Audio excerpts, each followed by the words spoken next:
The Adapt BBs are a pair of sneakers, of course, but they are also connected to the technology, which means that if Nike achieves its goal of making a popular and smart shoe line, we will have to take care of our shoes differently. Of what we have never had before. We will load them wirelessly, update the applications of their complementary phones and replace their batteries as we are doing with our iPhones. That's a lot to ask of people, and that's not even all that Nike needs to achieve.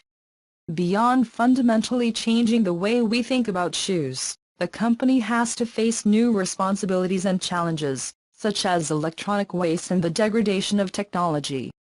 The Adapt BBs are a great bet for Nike, but the company seems to be sure that customers will join what they sell.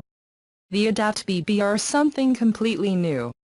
They renounce anything that resembles a lace, and they are sent with Bluetooth connectivity so that users can tighten and loosen their shoes from their phone.